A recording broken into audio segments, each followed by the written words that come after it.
The following video is used for educational purposes. The editor has no rights over images, audio, or any type of content in the following video. You played the neurologist Oliver Sacks, and you played a psychologist. Yeah, he was a very good friend, and it's... Yeah, but I'm wondering if you see yourself as a psychologist in a way as an actor, because, I mean, what you have to do is really get into somebody's mind. Very much, and it helps to read about all that, and even doing a character like Perry in The Fisher King, you have to really kind of go through and read all the documentation and look at the tapes and the things of post-traumatic stress, and there's a lot of...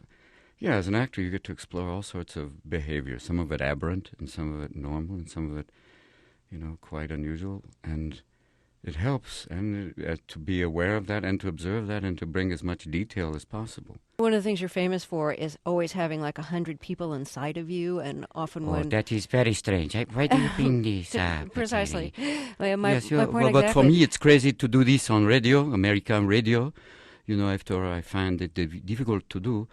But here's what I'm wondering. Since you always seem to be traveling with a coterie of people inside you. Exactly. Cheap posse. Whenever you do a character in a movie, if you feel they always have a counterpart inside of you someplace. No, I don't know if they always have a counterpart. I think they...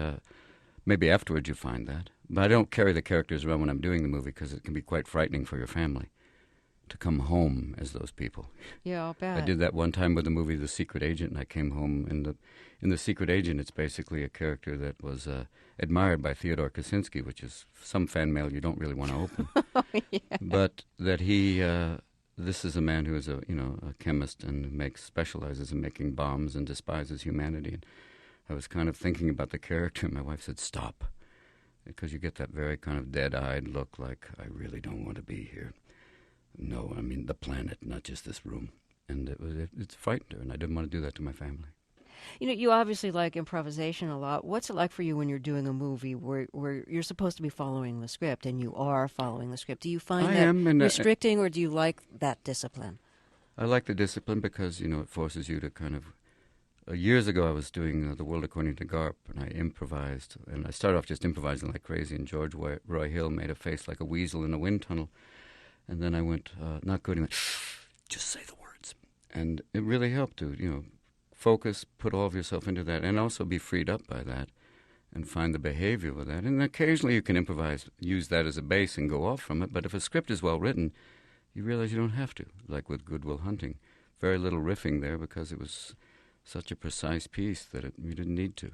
Well, you mentioned Good Will Hunting. Why don't we hear a scene from Good Will Hunting? This is a clip where you play a psychologist whose wife has died, and there's a hole at the center of your life, and you're counseling a kind of working-class kid who is actually quite brilliant in terms of math, even though he's only working at the university in a kind of janitorial position, and you're actually both helping each other in this therapy relationship because he's bringing you more in touch with your feelings, and you're kind of counseling It's pretty symbiotic in what we're doing, yeah. and it kind of builds off both, and it's, almost parental in that way. There's a relationship he may or may not be building with a girl, and you're trying to encourage him to move forward on that. So anyways, let's hear the scene.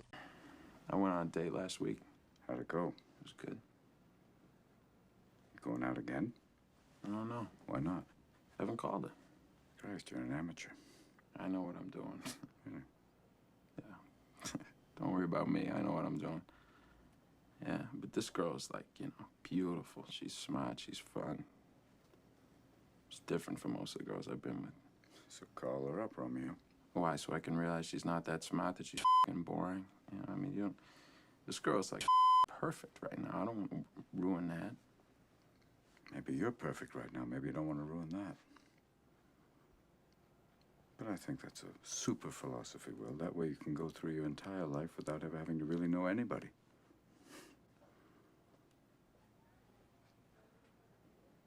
My wife used to fart when she was nervous. She had all sorts of wonderful little idiosyncrasies. She used to fart in her sleep. I'm sorry I shared that with you. One night it was so loud it woke the dog up. She woke up and got like, "Oh, was that you?" I said, "Yeah, I didn't have the heart to tell her." Oh, God. She woke herself up.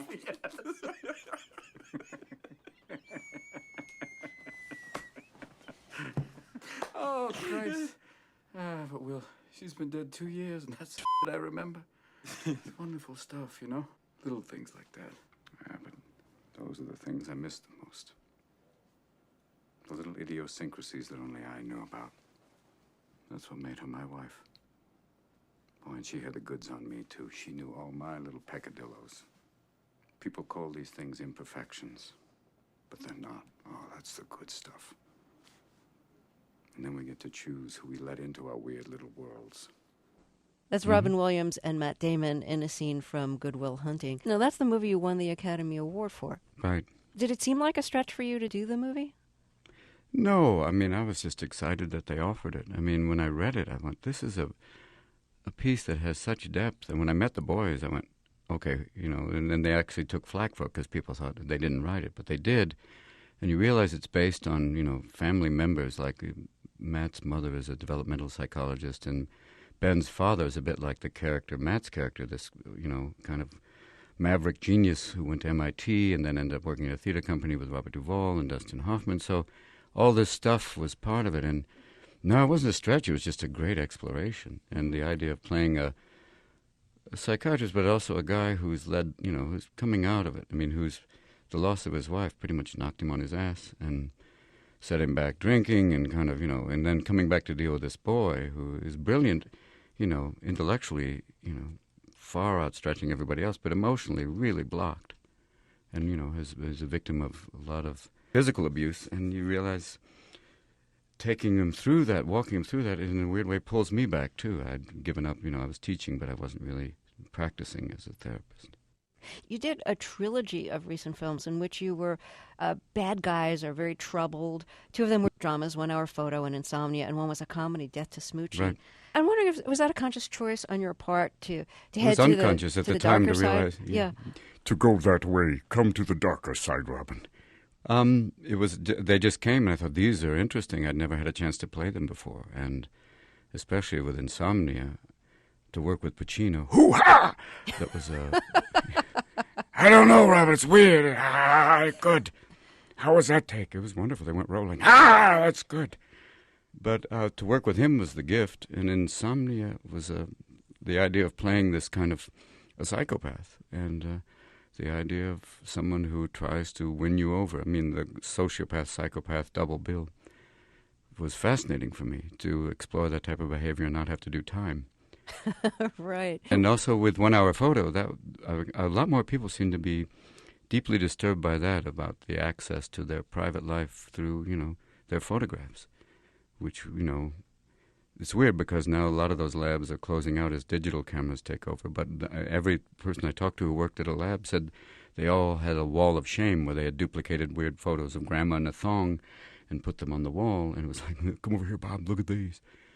And that's, you know, the truth about the situation. You get, you know, people were very disturbed by that. I really liked your performance in this movie, and you played somebody who runs one of those 1 Hour Photo booths in, like, drugstore kind of store. Yeah, and one of those big kind of mall outlet stores where the lighting is so bright, even, you know. And your life is so kind of empty in it that Very you much, become yeah. totally involved in the lives of, you know, of the people whose photos you develop, Yeah, particularly he this one basically is family and their family photos. Family by proxy, and he tracks their life through their photos, and he thinks of himself as part of the family. And it's that thing of when you see the news of, they have this, they'll show somebody who snaps, and they'll go, he always seems so regular. And you go, what's that guy like? And that loneliness and that idea to live another life by, you know, by proxy, by photograph, you know. Was the kind of improvisational, eccentric humor that made you famous ever considered a problem? And here's what I'm asking, but here's what I mean by that. Mm-hmm. Did you behave in that kind of way with a lot of, like, zany characters popping out from you when you were young at times No. that were considered inappropriate, like Not in at school? all. I was very or, quiet. No. In school, I was very quiet and very kind of, you know, I went to an all-boys private school for high school, and then went to a public high school in San Francisco in 1969. Was like the yin and yang of education. So I never really started to even be funny openly on that level. You know, I was a closet comedian for so many years. And the idea of finally just letting it out was in the senior year of high school, where they had like a play where you could make fun of everything. And that was the first time I really had a performance. I was serious about a student, as serious a student as you could be, you know, cum laude society and the whole thing, and an athlete. So it was all kind of, you know, go ahead. And I remember the motto of my private school was mens sano in corpore sano, in sound mind and sound body. It's a bit like the school in Dead Poets Society, and I was one of the students going, yes, you know. And then luckily I had a few teachers, a history teacher who told me that, you know, history is one of the great black comedies of all time. It's just on who's writing it. And all of a sudden I went, wait a minute, I can use these skills. And then when I went to college, that's where it really came out big time, and a chance to perform in an improv theater company, mainly to meet girls. As you find out from a lot of people, when I talked to Rod Steiger years ago, he said, I went to an acting class, not necessarily to act, but to meet women. But you know, you get the idea that, you know, it started then, but no, they weren't, and it still isn't. I mean, a woman came up to me in an airport one time and said, "Be zany." I went, pardon? "Be zany." So, I mean, it's that thing they want you to kind of, you know, be that thing, and it's like, no, you know, sometimes it's fun, and I'll play if the moment's right. If it's like, you know, if there's an opportunity, yeah, and if not, I'll talk straight with you. We can talk about that. It'd be cool. So do you think of yourself when you were younger as having been quiet or inhibited or both? Quiet and inhibited both, yeah, I think, yeah. No, I think I was just learning and quiet. I'm an only child, so it was like, you know, going, okay, let's just learn where we are now, and moving back and forth between Detroit and Chicago, and you make a group of friends, sorry, lose those, moving over here now, and so you learn to kind of adapt, and you take your time. You kind of work the room slowly. It sounds like you really went from one extreme to the other. From inhibited to, you know, incredibly uninhibited, yeah. Yes, very much. As Oliver Sacks says, voluntary Tourette's. You know, you just this side of Ann Coulter. You know, except it's occasionally I get a laugh. You know, you know they're actually using her saliva now as an anti-venom. A lot of people go, I was bitten by a cobra. Here we have some of Ann Coulter's saliva. Even the cobra's going, wow, she's effective. No. Before this, did you know that you had a gift as a mimic, that you could do voices and accents? A little bit. I mean, I used to, for my mother, I could play my grandmother, which would, even Freud would go, don't do that. Be very careful when you imitate the relatives who are nearby. And I would do my grandmother, oh, sonny boy, how y'all? I'm down here just sitting in Memphis watching wrestling in a teddy. And my mother would be like, oh, that's wonderful to stop. But, you know, that was the first kind of, you know, playfulness and imitating. You know, you always start imitating family members, and it was pretty cool. What kind of roles were you cast in college? We're talking Juilliard when I here? actually started, Juilliard, you know, all different types of roles. I remember we did a production of Midsummer Night's Dream, and I was one of the rustics, you know, the guys who are, you know, the union guys in the middle of the Shakespeare play. You know, they're there doing their play. And I also played a fairy, which was, and a dancer. Peas Blossom and Hausman, I remember seeing him laugh big time, which was like watching Buddha blow up. So it was pretty wonderful. And then we played all different roles, you know, from Tennessee Williams, Night of the Iguana. I played an old character, and it was, you know, you do the whole gamut. But that was also where I started to play a little bit more, and, you know, realized that I had I'm more of a character comedian than the leading man, who I went to school with, you know, Chris Reeves and a lot of people, Bill Hurt, Mandy Patinkin, they were all there at the time, and, you know, hardcore, you know, intense actors. And I'm like, oh, that's cool, but I'd rather play. Now, how did that lead to comedy? I think it led to comedy as a survival mechanism, especially when I left school and went back to San Francisco and couldn't find acting work and saw this thing, like it said comedy workshop. And I went, it's like syntax repair. Interesting. So I went to this workshop in the basement of a Lutheran church and it was stand-up comedy, so you don't get to improvise with others. But I started off doing ostensibly it was like improvising but solo. And then it started to realize, I'm building an act from there. And then you went from the workshop to actually clubs, which at that time were usually music or folk music clubs that put comedy on as almost like, you know, interstitials in between the acts. And it was pretty wild. I mean, even the workshop, we have comedy night after they had an evening of lesbian poetry, which brings in a really interesting audience for comedy, especially if you're a male stand-up. And it was kind of fun to see that builds up. And performing comedy in San Francisco to begin with is pretty wild. You know, you've got the human game preserve to play off of, you know. And it's a lot of great characters everywhere. And you work off that, and then you play the rooms, and eventually you get to a point where you're playing a club that is a comedy club with other comics, and it's like, now you're among your brethren. You got started doing stand-up comedy in the 70s probably, right? Or 80s? Yeah, But the 70s, mid to late 70s, yeah. So it's kind of like the early days of the whole comedy boom. So Yeah, it was like the revival, and it's like it started off kind of small in like little clubs that were like ostensibly usually music clubs that would have comedy, and then later on when I went to New York and stuff, there were literally like the comedy clubs, like the Improv, and then in L.A. the Comedy Store. But yeah, who were you then? Like, what was your style on stage? Like before I was Mork still and Mindy? Robin Williams. What the style was just kind of. Early on, I realized that I didn't need to use a mic. But having been trained at Juilliard, I could enunciate and be off stage. And it kind of freed me up to work the audience and kind of, it was more like an anti-heckler defense, because if someone said something, I could come out in the audience and they're going, "What are you doing out here?" "I know where you live." And that you could kind of change perspectives and kind of keep it going. First time I did a paying gig was at a club in Orange County called the Laugh Stop. And the whole sound system blew out. And so all of a sudden they said, "Go on." I went up there, and because I didn't need a mic to begin with, I just worked the crowd and kind of till they got the sound system back up. And it really kind of helped build a style that was more like use anything, anywhere, and with the improv background, if anyone said anything, to go off on it. Like one time in a New York club, some woman yelled out, "Dr. Roof."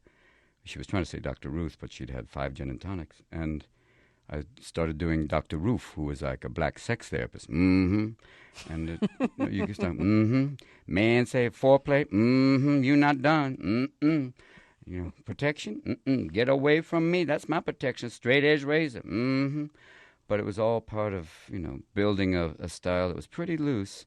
And then later on, you would start to put structure to it. By the time I did Night at the Met, it started to have like a flow and kind of a structure. But up till then, it was pretty free form. I know you've done performances in Afghanistan and Iraq for Yeah, American that's an troops interesting thing. When you perform there, it's when you're on stage and everybody's fully armed and in body armor. I guess I didn't get that memo. And you realize you better be funny because they're strapped. And performing in Afghanistan the first time, because I wasn't going with the Joint Chiefs of Staff, so it was pretty much on our nickel, it was pretty wild and great audiences. And you land there the first time and you're met by people who look like Spider-Man on a day pass, full night vision goggles and, jalaba. My favorite people to perform for are the Special Forces guys who are dressed in full Afghani kit, except for the New York Yankees hat. And that was always, they're the ones with the light sticks going, "Dude!" But I performed there 3 times in Afghanistan, twice in Iraq. I'll go back. I mean, this year I missed it because I was working, but you don't get a better audience, and it's good to go there and bring other people. What kind of material seemed most appropriate for entertaining our Materials troops for them, they don't censor me in terms of, there's the blue factor. I mean, they just want to have a good time, so you can be, pretty much let me do anything I could do on HBO. I mean, the political stuff, sometimes, you can try stuff, because we went to one National Guard base, and that was the time when they were revealing that the Hummers were about as well armored as a Prius, and talked about putting Don Rumsfeld on the front, strapped down like in Road Warrior, and just, humongous! Bring them to me! And just see how that would affect the Iraqis. Just the fact, or put Cheney there and just took up his pacemaker to jumpstart some of the Hummers. Now, you said that, and you weren't criticized for it? No, not by them, because they were living it. They were living the dream, baby. You get picked up in a Hummer that goes, "Did you just strap that stuff on?" Yes, Mr. Williams, it's part of it.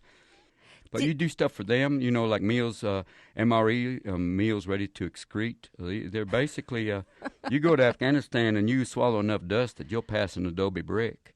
But that's all part of it. You talk about that, and, you see a lot. You meet a lot of amazing people. Did the troops there want to know what your position on the war was, and did you want to let on No, they at know. all? I mean, they know that I'm not, and they know what my position on the administration is, that the great decider. I'm the decider. No, you make decisions. The decider is what they serve. They serve decider down with the apples in Maine. Yep, right there. But they know where I'm at with that. They know I came there to perform for them. I mean, it isn't like with the war you want to go, oh man, With Afghanistan, you see that they've tried to really make a difference and, build it from the ground up. and create, like when the elections occur, people really do want to vote and get out. And, and at one point when the Iraqis were writing their constitution, I said, take ours, we're not using it. But it's, and you remember when the Iraqis were coming here and they go, what the amendment, what the amendments are, amendment, commandment, explain to me the difference. But they know, and you're there and saying, hey, dude, it's not about the politics, it's about you. Would you have been surprised if somebody told you in the late 1960s, in the Vietnam era, that you would be entertaining troops in the 2000s? Would I be surprised? Maybe a little bit, When I went to Claremont Men's College, their ROTC program had 3 people, and people protested. 5 people protesting, 3 people was at the extent of our political activities. Yeah, I guess that's what I'm thinking, like if your whole idea of like the military and what it means to be in the military has changed. I mean, I find that there's a lot of extraordinary, brilliant people in the military, and then I find that there's others, the lifers, the guys who know, and there's people who are prepared to do, full out, go, do whatever they're told on that level, but yet they want to know, I mean, it's a whole mixed bag for me because I've followed military history most of my life. I'm fascinated by it. Oh, really? Yeah. Well, have you ever wanted to be in the military? I have, until my father explained to me that when he was on a carrier and it was hit by a kamikaze, that they closed all the bulkhead doors and you're pretty much there on your own. And the dulce et decorum est doesn't last very long. And he explained, if you want to do this, understand that when things go down, you're on your own. And it's pretty ugly and very brutal, and, men burn to death around you, and then when they all clear sounds, they come in and pick up what's left. So it was like, any ideas that it's glorious? No, but to realize that there are dedicated people there, yes. To realize that there are cases where it's quite necessary, that force is, it's, if you watch Why We Fight with Eisenhower, you realize that here's a man leaving office saying we have one thing to beware of, the military-industrial complex. And this is a man who took total responsibility for D-Day. He wrote a letter saying, if this invasion fails, I take total responsibility. I'd like to pass that letter on to W and just say, read this, compare and contrast, How did you deal with the draft in the 60s? My draft number was 351. It meant the Viet Cong had to be coming from Kansas. Oh, gee. So it was like not an issue for you. You were just out. No, it wasn't. It wasn't an issue. So in a weird way, I won the lottery and it made the decision for me. If I'd been drafted, it would have been an interesting call. I don't know whether I would have gone or, I don't think I would have fled to Canada. I think, would I have gone? I would probably lean to saying yes, or be in a unit like W, when he was in the same National Guard unit as Bigfoot, about the same number of sightings. Were you a fan of Bob Hope when you were growing up and of his... No, I mean, I watched his movies later on when I saw him, Yeah, it's crazy, isn't it? Here I am in Beirut. Wild. One big sand trap. I can't imagine Brooke Shields in a burqa. All you'd see is an eyebrow. It's crazy. Look out. We're dropping Ann Coulter down just to see who flees. It's incredible. I think we've even violated the Geneva Convention by putting her anywhere in Iraq is a violation of the Geneva Convention. People are fleeing right there. Actually, some of the Iraqis are giving up. And how about this Zarqawi? Doesn't he look like Ron Jeremy? I'm telling you, it's crazy. I saw the autopsy photo and I went, that's that porn actor. It's Ron Jeremy. I don't think either one of them are happy about that connection. But wild, isn't it? It's loopy. Oh, it's very good. Very good. Thank you. Now, I know you were a big fan of Jonathan Winters. I have to tell you, I interviewed Jonathan Winters once, like in the late 1980s, and it was as if he were narrating a hallucination that he was having that I didn't see. Big time. Well, he's an artist, and plus he's also been medicated over the years, and... The greatest part about Jonathan is he will create a world for you there. And that's why his records are so great. But if you see him in person, he transforms. He literally morphed before the technology existed. He was there doing that, and people were like, what? And he would jump in and out of these characters, multiple characters, and people were like... And, you're right. It is like all of a sudden you're going... and he'll drag you into that, slowly but surely. When did you become a fan of his? When I saw my father laughing at him when he used to be on the old Tonight Show with Jack Parr. Mm-hmm. And this is before you were amazing. Performing and before you that was it. He was doing this thing. He was like, he came on to Jack Parr and he came in with a little pith helmet saying, I am a great white hunter. My name is Terrence Fogarty. And he said, what do you hunt? I hunt mainly squirrels. And Jack Parr said, what do you do? I said, I aim for their little nuts. And you could see Jack Parr just go, oh. It's... And a lot of these people are people he knows, people, John, you know me. And people from he calls the Happy Place, which was the institute they put him in. And he had the great thing when the time he had the kind of the breakdown, and he climbed the mast of the Balcuda, which is an old 3-masted schooner that's in the bay in San Francisco docked, and he climbed it totally naked. And when they brought him down in the ambulance and the police were waiting, they said, "Mr. Winters, do you have anything to say?" He said, "Yes, never land alone." So, you have a certain perspective there that comedy comes from a deeper place. No, you mentioned that he genuinely had a breakdown, and I think it's true that a lot of comics have a very depressive side to them. They have a dark side. I mean, because you're looking at that. It's part of looking at, in the process of looking for comedy, you have to be deeply honest, and then doing that, you'll find out, here's the other side, you'll be looking under the rock occasionally for the laughter. So they have a depressed side, but is it always the sad clown thing? No. But I find comics to be pretty honest people in terms of looking at stuff from both sides, or all sides, and presenting you with, like, here it is, and like Lenny Bruce did the great thing about the white-collar drunk. Yeah, I'll kill you. He said it's not like the sweet Clem Cadiddle hopper drunk like the Red Skull. Hello, buddy. Hello. He's like, yeah, I'll kill you, and I'll kill your dog, too. That's the thing I'll do. Buddy, I'll tell you what, I love you, but I'll kill you. That's how much I love you. Have you ever dealt with depressions? And I guess I'm wondering if as a human being, yeah. Yeah, and I guess I'm wondering if your manic side has it's not even manic. I mean, manic, that people sometimes, I volunteered to be on the cover of I think it was Newsweek for their issue on medication. Thank you. And when the guy said, well, do you ever get depressed? I said, yeah, sometimes I get sad. I mean, you can't watch news for more than 3 seconds and go, oh, this is depressing. And then immediately, all of a sudden, they branded me manic depressive. I was like, that's clinical. I'm not that. Mm-hmm. Do I perform sometimes in a manic style? Yes. Am I manic all the time? No. Do I get sad? Oh, yeah. Does it hit me hard? Oh, yeah. Do you find a way? But does that immediately make me like, oh, good. Thanks, Terry. Nice talking with you. Oh, I don't know, Terry. I don't know. I don't get... Oh, I'm okay. Give me that. Can I borrow that? I'm all right. Thanks for asking that, Terry, because, yeah, I get depressed. I get depressed that I wasn't on American Idol. I could sing, So no clinical depression is what I'm taking away. No from clinical this. depression. No. Am I? No. I get bummed, like I think a lot of us do at certain times. You look at the world and go, whoa, and then other moments you look and go, oh, things are okay. Oh, whoa. I was also wondering if you were ever in psychotherapy. Again, you've played therapist, but I was wondering if you were ever in psychotherapy. I was near it, yes. Yeah, I mean, no, actually, for years, yeah, still. Yeah, because here's why I ask.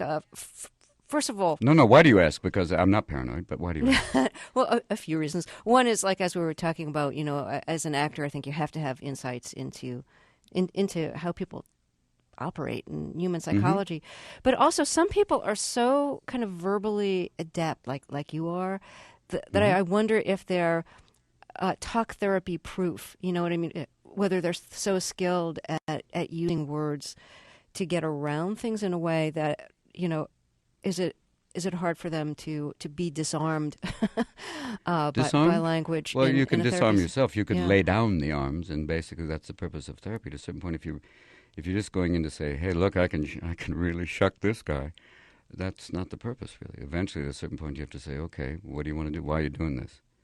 And, at a certain point, or get money back, because the idea is to kind of get to the point of realizing where are the issues that you could, confront yourself, which is, the ideal, is to deal with that and come out the other side going, okay, I know now these are certain things that I do, and you wish to continue that way? Or, like you said, if you can talk your way around it, then all you're doing is just kind of, self-replicating. Okay, continue the behavior and never change. As the one therapist said, change is not a hobby, And as the one guy at the suicide hotline said, life isn't for everybody. But, that would be a rough one. Hey,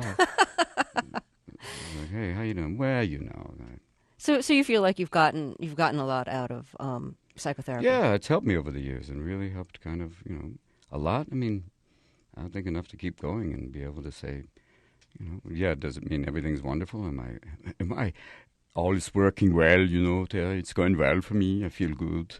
and being governor has made me feel that, as an immigrant, I came here to America with a dream and a vial of anabolic steroids, and look what happened. But, yeah, it's helped me. I would say it's done a lot more good than bad, and I have been able to be disarmed on that level, but there's other times in the beginning where, yeah, sure, okay, talk your way out of it, but a good therapist will kind of say, okay, this is not staged. Or as a friend, I guess I heard somebody said, you used to go to AA just for stage time, and that's not it. Can we talk about your voice for a minute? You're able to do so many voices, speaking and accents and so on. Did you work on that? Is that something you just kind of intuitively had, or is that like a craft that you've... Well, initially, I had to overcome this. But no, I didn't work on it. I think it just happened. It was fun. I mean, I have people would say, kind of an eidetic ear to be able to do that and speak French and speak Russian. I mean, not as much Russian as I speak French. And even when I speak French in Paris, they're going, don't try, I speak English. And then she gives a cigarette to a baby. But it is the idea of just hearing it and kind of being able to assimilate that. I guess I was just acoustically, given that ability. So don't work on it. It just seems to come out pretty naturally.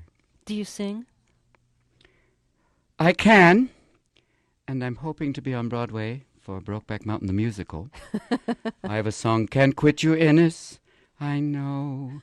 As I hold you outside, there's snow, and I feel that glow as I hold you down below. And we'll stop right there because I know that when I accept the Tony, I want to thank my partner, Tom, and things you don't hear at the Tony, don't wait up for me, kids. But, those are the things that I love about musicals. They're great. I can sing, but it tends to be more like Ethel Merman. I go for the big numbers, like in Aladdin, which is like Ethel Merman. Oh, yeah. Do I have... Yeah. Hello, young lovers. And, even then, right now, your engineer went, tell him do not do that. But it's a good thing. Yeah, because I figure people who can imitate voices and do accents and stuff like that could probably get notes, too, be on pitch. Yes, they could get notes. Yes, little notes like call me. Signed, who is this? Signed Maria. Maria who? Callous, you fool. Yes, I could get notes. I mean, there is a pitch to even any voice, just in accent. And in Mandarin, you say she she, or you go now, okay, who.